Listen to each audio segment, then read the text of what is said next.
Hello, everyone. This is Chris Adams, and thank you for participating in this short webinar on how to import data into Balancing Act.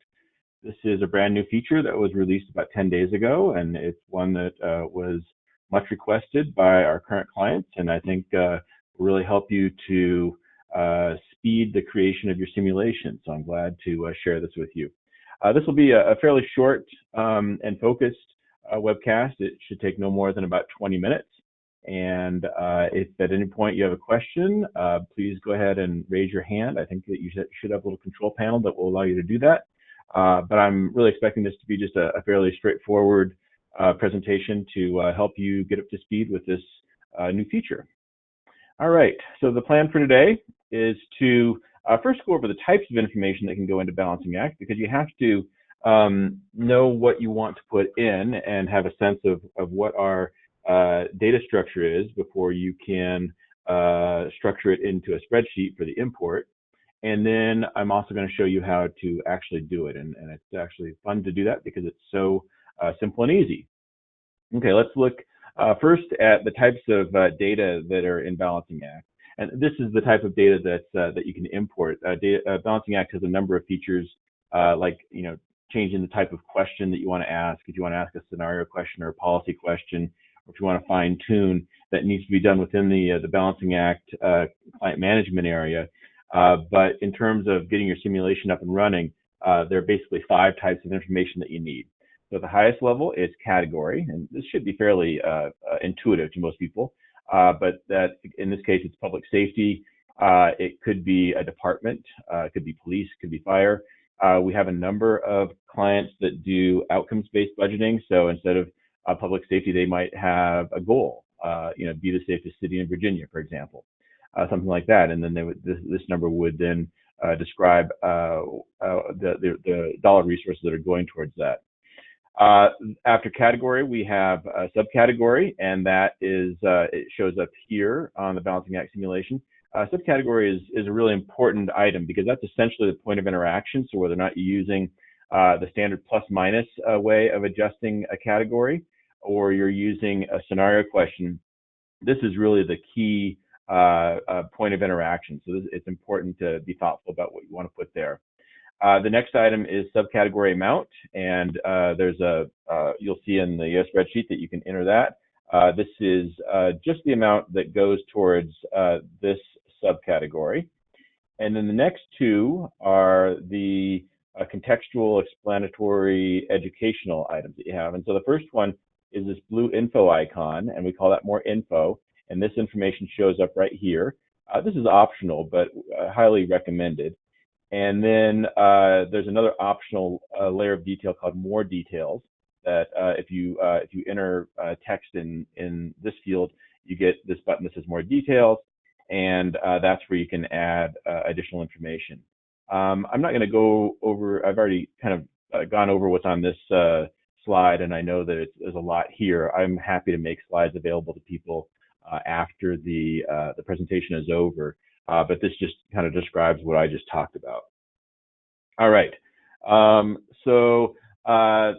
this is just a screenshot of a file that's ready to be imported. And so you can see that across this top row, it's got the exact same things that I just talked about. You've got category, subcategory, amount, more info, and more details. And then now in any order, then you can just start putting items down here. So put a category here, in this case, police, subcategory patrol, amount, and then your additional levels of detail. So let's actually take a look at this, and you can see what it's like in action. So this is our new control panel. It visually looks quite a bit different than what we had before. It's a pretty nice interface. We're very proud of it. So I've already selected simulations. So let's now go over here to create a simulation, and we're going to give it a name. We always use any town. So we'll go ahead and put that in here. Here you choose the language, English, Spanish, or French. We've got more on the way. We'll use English in this case, and we're going to say start from scratch. And then we'll click continue. And then it's going to present a new screen that we could, if we wanted, we could simply add categories by hand here, but I've already created some spreadsheets that are in the right format that will allow us to simply pull the information in. The first time you do this, if you don't have it already, we'll be making this available in a number of different ways. Just download the CSV revenue template. It downloads as a CSV. It's very handy and easy to use. I already have one created, so I'm just for the sake of time, I'm just going to go ahead and pull this in. So we've got revenue import for Anytown. And then this is also a new feature. It's sort of a meta categorization so that we can kind of see if, kind of macro trends are out there. So it's just asking you quickly to go through and assign a broad category to each item. And so in this case, it's sales tax. And so I'm just going to go in here and click sales tax. In this case, it's real estate taxes. So I'm going to go ahead and put property taxes in here. And this is a parking fine. I'm going to put a parking fine in here. And then I'm going to put a parking fine here too. And then I'm going to say done. And I've now got the beginning of my structure for revenue categories. Now, if I want to add more, the category is here, taxes and fines, and these are the subcategories. And then if we were to open this up, we would see more information. So in the brief, more info on this is it's a tax on goods. And down here, it explains that the city's sales tax is 2%, but the amount charged at the point of sale is 6%, and just whatever explanatory information you want to have here. You can also put in links here. You can put in pictures. You can actually even embed YouTube videos, which is kind of neat. You can do a bulleted list. You can do headlines and all sorts of nice things like that. So I'm going to go ahead and undo that, but this is a really nice, rich text editor. I'm going to go ahead and say done. And also, just since I'm here, I'll just show you that if you click on this item over here, these three dots, you get a choice between converting to scenario question, that's the policy question, the testing interest in different types of tax rates, tax options, service level, that type of thing. And then this is for standard plus minus questions, you can do things like put in floors and ceilings, or change the increment, or toggle between dollars versus percentages, etc. Those are custom features, but they're actually very handy and easy to use. All right, so we've got some baseline revenue categories now. Let's go ahead and check out spending. And once again, for the sake of time, I've gone ahead and created a CSV already. So this one has police patrol. So we're just going to throw this in as, we're going to say police, and this is detention. So I'm going to also just click this. This is optional, so you don't have to do it, but I think we don't know exactly how we will be using this, but we think we might be able to identify some macro trends using this. So if you have a moment or two, we'd certainly appreciate it if you would. Parks and Recreation, and then more Parks and Recreation. Okay, so we're going to say done.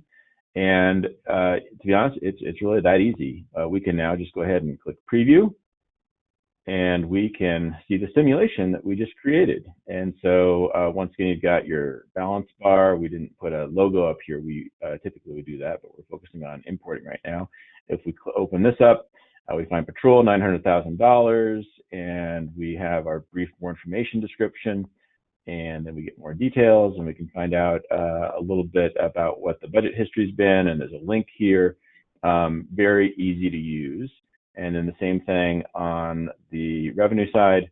We've got sales, 1.5 million. You click here and you get that brief description, tax on goods, and then you get a little bit more detail. And once again, you can do all sorts of information, things here to meet your unique circumstances. If you have resources, graphs, etc., that can all go in there. All right, so that's the simple simulation that we just made. Obviously, there's a lot more you can do by going to customization. You can add photos, etc. Let's just go ahead and I'll show you how to add a photo real quick. Well, actually, I think I've got the wrong one. You can add a photo if you wanted to, under police patrol, say that you wanted to add a photo of a police officer or a police car. You can just throw that in, and then you can have that as well, and you can add text as well. So that's the new Balancing Act import function. Pretty simple. let me show you a little bit more about kind of what goes into creating this. We're actually working with some budget software providers about creating some integrations that would make it so that you could really have an easy button that would export these items. But there's a little bit of preparation that you need to do the data. So let me just kind of talk about what that would look like. So this next slide talks about, kind of at a very high level, the type of information, the generalized workflow to get information in the Balancing Act. And so the first item, whether you're using budget software or Excel or whatever, is to identify what information you have. And so keeping in mind that it needs to correlate with our data taxonomy, so category, subcat amount, info, and details. And then just to make sure that however you do this, that it conforms with the data fields in Balancing Act. In some instances, I would say quite many instances. For example, we're working with one client right now that has 450 items, 450 lines that has essentially all these types of things. And for the purposes of public engagement for the public, you really only need about 30 of those. And so we're working with them to group them in some ways. And so we've, with a goal of 15 to 30 subcategories, there needs to be a way to group the amount so that you don't have double counting or you don't leave things out. And then we've also got some ways that you can do some adjustments on the back end. You can create an other so that the category has the right amount, but the subcategory would also reflect accurately how you define each of these. And then to come up with your optional additional context. I say it's optional, but really this is one of the very best things about Balancing Act that other types of transparency don't do, which is to provide more info and this context to sort of explain why what the thinking is of city staff or city council and why they might recommend a certain baseline amount. And then, as we just did a moment ago, you import into Balancing Act, and it's easy. Once you get it into Balancing Act, you can edit it, you can change the question type, etc. So this is just the overall workflow. And let me give you an example of some output from some budgeting software. So it's not too far off from what would be in Balancing Act. In this case, they've got some extra fields. So focusing on kind of the easy parts first, category is pretty easy. So in this case, they've got infrastructure, governance, public safety, it's recreation. That's fine. We can work with that. Over here on the more info and more detail, they don't have that installed yet, but that's a pretty easy thing as well. Where it gets a little tricky, as I said, is at that subcategory level. And so they've got a number of things on infrastructure, for example. They've got water transmission and distribution, they've got water treatment. And so they either need to let these be their own subcategory, or they need to combine them in some ways. And as you can see, that they've wanted to combine them to water. Oops, excuse me. And down here with these governance issues, city manager's office, city council, those are both governance, and they've decided to keep them distinct. So these are the decisions that you need to make, and it's really idiosyncratic to you. But just realizing that what you ultimately need to do, you need to get rid of some of these categories in the middle here, and have it line up with the Balancing Act data taxonomy. So it doesn't look like there are any questions, but if you do, please feel free to contact me. We love to talk about this and to help local governments to create meaningful simulations that are effective and useful for communicating with the public. So my contact information is on the screen.